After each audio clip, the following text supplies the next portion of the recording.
everyone. Good evening, sir. Are you getting my voice clearly? Yes, sir. Right. In the previous tenth classes, tenth class చెప్తానన్నారు sir Saturday. లేదు madam, Saturday Sunday class లేదని చెప్పారు sir, అందుకే తీసుకోలే. Sir excuse me sir, resound వస్తుంది sir మీది. Reason 1 minute. ఇప్పుడు check చేయండి.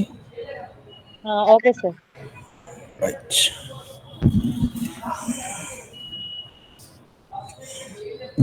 టెన్సెస్ కంటే ముందు ఒకటి బీ ఫార్మ్స్ మీద ఒకటి మనం టాపిక్ చెప్పాల్సి ఉందండి. ఒకసారి బీ ఫార్మ్స్ మీద టాపిక్ ఒకటి చెప్పాల్సింది నేను చెప్పలేదు. ఒకసారి బీ ఫార్మ్స్ టాపిక్ ఒకటి చెప్దాం.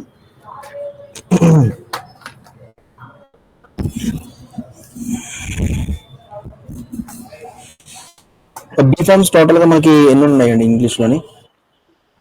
మనం చెప్పుకున్న ఎన్ని ఉన్నాయి బీ ఫార్మ్స్? గుర్తున్నాయి కదా? 24 సార్. 24 hours పర్ డే మనకి 24 hours. సార్. ఎలాగనో మనకి 24 బీ ఫార్మ్స్ ఉంటాయి. మనం బిగినింగ్ క్లాస్ లో మనం చెప్పుకున్నాం కదా.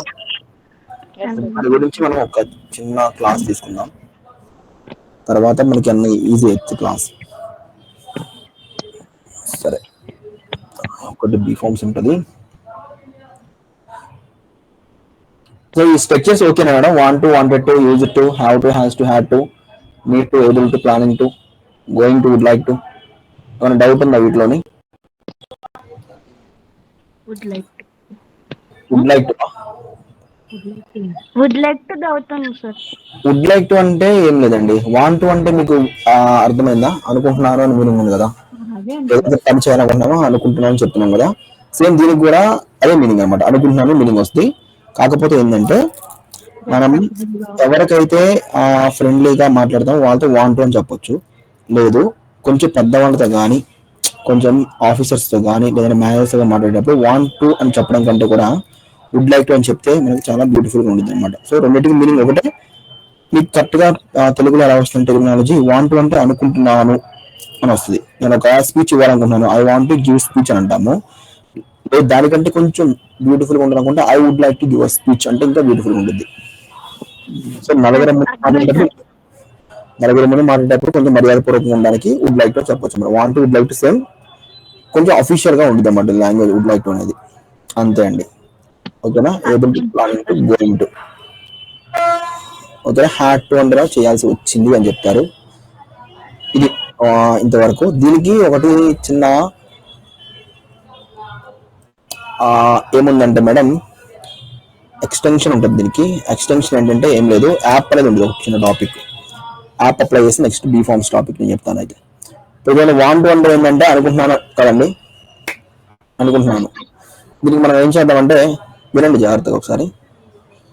సో దీనికి మనం ఏం చేద్దామంటే, for example I want to buy car అన్నాము. నేను ఒక కార్ కొందాం అనుకుంటున్నానని చెప్పాము. దీనికి మనం ఏం చేద్దామంటే యాప్ అనే ఒక చిన్న టాపిక్ మనం అప్లై చేయొచ్చు అన్నమాట. యాప్ అంటే ఏం లేదు. సో యాప్ అని చెప్తున్నాను. యాప్ అంటే ఏం లేదు. ఏ అంటేనేమో అడ్జెక్టివ్, పి అంటేనేమో పర్సన్, పి అంటేమో ప్లేస్ అన్నమాట. Adjective, person, place. ఈ టాపిక్ ని మనం ఈ యొక్క ఏవైతే ఉన్నాయో 10 వాంటెడ్ స్ట్రక్చర్స్ మొత్తాన్ని మనం అప్లై చేయొచ్చు మన స్పోకెన్ స్ట్రక్చర్ అన్నిటికీ.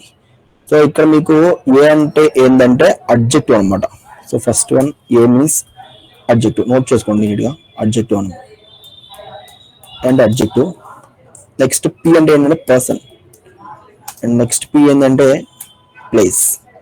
అడ్జెక్టివ్, పర్సన్, ప్లేస్ మనం యాడ్ చేయొచ్చు ఈ టాపిక్స్కి. Adjective, person, place. షార్ట్ కట్గా ఏమంటున్నాం అంటే adjective, person, place APP app అని చెప్తున్నాం అన్నమాట. ఓకేనా? Adjective, person, place. So first మనం ఏం చేద్దాం, అడ్జెక్టివ్ తీసుకుందాం, తర్వాత పర్సన్ తీసుకుందాం, తర్వాత ప్లేస్ తీసుకుందాం. అట్లా వస్తే చూద్దాం. చాలా సింపుల్గా ఉండిద్ది, చాలా బాగుంటుంది టాపిక్. ఇప్పుడు చూడండి, నేను కొద్దిసేపు మీరు జాగ్రత్తగా వినండి, తర్వాత మీరే చెప్పేస్తాను మొత్తం. మీకు చాలా సింపుల్ అయిపోతుంది మొత్తం. సో అడ్జెక్టివ్ అంటే మీకు ఏంటంటే విశేషణం కదా. విశేషణం అంటే హ్యాపీ, సాడ్, అలోన్, ఇంకా బ్యూటిఫుల్, హ్యాండ్సమ్, ఇట్లాగా ఏదైనా వస్తువు కానీ ఏదైనా వ్యక్తి యొక్క క్వాలిటీ గురించి తెలుపుతూ ఉంటుంది అనమాట. దాన్ని ఏమంటారంటే అడ్జెక్టివ్ విశేషం అంటారు. సో అడ్జెక్టివ్ ఫర్ ఎగ్జాంపుల్ నేను ఏం తీసుకుంటున్నాను అంటే హ్యాపీ అని ఒక ఎగ్జాంపుల్ తీసుకుంటున్నాను. అడ్జెక్టివ్ ఒక ఎగ్జాంపుల్ హ్యాపీ తీసుకున్నాను. ఇప్పుడు చూడండి, ఇప్పుడు ఏమవుతుందంటే అబ్జెక్టివ్ మనం తీసుకున్నప్పుడు ఈ టాపిక్ మనం తీసుకున్నప్పుడు ఏమవుతుందంటే ఇది ఏదైతే స్ట్రక్చర్ ఉందో ఆ స్ట్రక్చర్ కి బిఈబి అని ఆడేది దీనికంటే ముందర ఇక్కడ బిఈబి ఆడేది బి ఆడేది దాని తర్వాత యాప్ ఆడేది అనమాట. చూద్దాం ఎలా ఆడేది. బిఈబి వచ్చి దాని తర్వాత యాప్ అనేది అప్లై అవుద్ది. బిఈబి ఆడేది ఇక్కడ మీకు అన్నిటికి బిఈబి ఆడి తర్వాత యాప్ ఆడేది. సో ఎలాగ ఏందనేది క్లియర్గా చూద్దాం. ఓకే, బిఈబి ఆడేది దాని తర్వాత నెక్స్ట్ యాప్ ఆడేది. ఎట్లా ఆడేది చూద్దాం. ఐ వాంట్ బై కార్ అన్నాం అంటే నేను ఒక కార్ కొందాం అనుకుంటున్నాను అన్నాం. కార్ కొని నువ్వు ఎలా ఉందాం అనుకుంటున్నావు? కార్ కొని నేను ఎలా ఉందాం అనుకుంటున్నాను అంటే హ్యాపీగా ఉందాం అనుకుంటున్నాను. ఇప్పుడు ఎలా చెప్పచ్చు అంటే దీన్ని సో చూడండి, I want to buy A car అన్నాం కదా. సో ఇప్పుడు నేను హ్యాపీగా ఉందాం అనుకుంటున్నాను చెప్తున్నాం. ఐ వాంట్ టు, సో దాని తర్వాత ఏం చేయాలంటే మనం V1 పెట్టాం ఇంతకు ముందర. ఇప్పుడు ఏం పెట్టాలంటే బిఈబి అని పెట్టి నెక్స్ట్ అడ్జెక్టివ్ యాడ్ చేయాలన్నమాట. అడ్జెక్టివ్ యాడ్ చేస్తే ఇప్పుడు దీని మీనింగ్ ఏమవుతుందంటే I want to be happy, నేను హ్యాపీగా ఉందామని అనుకుంటున్నాను. I want to be happy, నేను హ్యాపీగా ఉందామని అనుకుంటున్నాను. ఓకే, ఇది అట్లాగా అడ్జెక్ట్ పెట్టవచ్చు. లేదా ఇక్కడ మీరు వేరే అడ్జెక్ట్ పెట్టండి. ఇక్కడ సాడ్ అని పెడదాం. ఇప్పుడు మీనింగ్ ఏమవుతుందంటే I want to be sad, నేను సాడ్గా ఉందాం అనుకుంటున్నాను. లేదా ఇంకొక ఎగ్జాంపుల్ ఏమైనా పెడదాం. Rich, I want to be rich, నేను ధనవంతుడిలా ఉందామని అనుకుంటున్నాను. రీసెంట్గా ఒకటి అర్జున్ రెడ్డి మూవీ డైరెక్టర్ ఎవరో ఒకళ్ళు ఉన్నారు, అతని పేరు ఏదో ఉంది. ఆ డైరెక్టర్ ఎవరండి? అర్జున్ రెడ్డి మూవీ డైరెక్టర్ పేరు గుర్తు రావట్లేదు నాకు. ఏదో ఉంది డైరెక్టర్. సో వంగవీటి రంగా ఏదో ఉండేది మరి. ఏం పేరు మీకు బాగా తెలుసు కదా, మూవీస్ మీరు బాగా చూస్తారు. ఏం పేరు అండి? సందీప్ రెడ్డి వంగ ఆ డైరెక్టర్. రీసెంట్గా ఒక డైరెక్టర్ అతని మీద చెప్పారనమాట ఇలాగా. ఏమని చెప్పారంటే I want to be Sandeep Reddy Vanga అన్నాడు ఆయన. I want be Sandeep Reddy Vanga అంటే ఏంటంటే సందీప్ రెడ్డి వంగ పర్సనల్ గా తీసుకోలేదు, అతను ఒక అబ్జెక్ట్ గా తీసుకున్నాడు. అంటే ఏంటంటే సందీప్ రెడ్డి వంగ ఎట్లయితే ఉంటాడో అట్లా ఉందాం అనుకుంటున్నాను అన్నాడు అతను. దానిలో మనకి వచ్చిందనమాట. దేనిలో మనకి ఇన్స్టా వాటిలో వస్తూ ఉంటుంది కదండి మీకు, వాటిలో అలా వచ్చిందనమాట. I want be Sandeep Reddy Vanga, నేను సందీప్ రెడ్డి వంగ ఎట్లయితే ఉంటాడో బోల్డ్ గా అట్లయితే ఉందాం అనుకుంటున్నాను అంటాడు. అదొక అబ్జెక్టివ్. ఆ సందీప్ రెడ్డి వంగ ఒక పర్సన్ అబ్జెక్ట్ లో వాడుకున్నాడు అనమాట అక్కడ. ఓకే, నేను రిచ్ గా ఉన్నా, ఐ వాంట్ బి రిచ్. నేను పూర్ గా ఉన్నా, ఐ వాంట్ బి పూర్. ఓకేనా, నేను ఒంటరిగా ఉన్నాను అనుకుంటున్నాను. ఇవన్నీ కాదు, నాకు ఒంటరిగా ఉన్నా అనుకున్నా, I want B alone.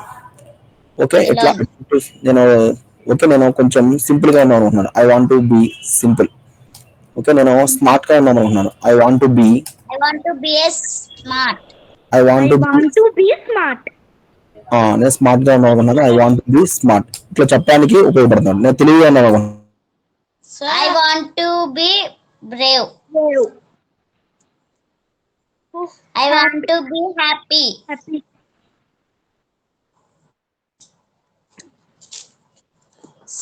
Sir వినపడుతుందా?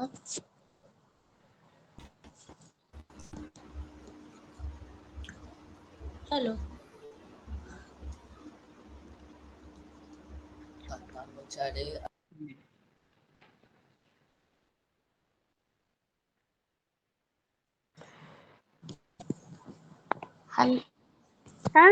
Hello sir.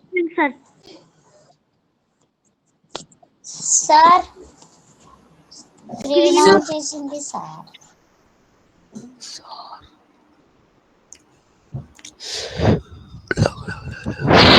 స్క్రీన్ ఆఫ్ అయిపోయింది.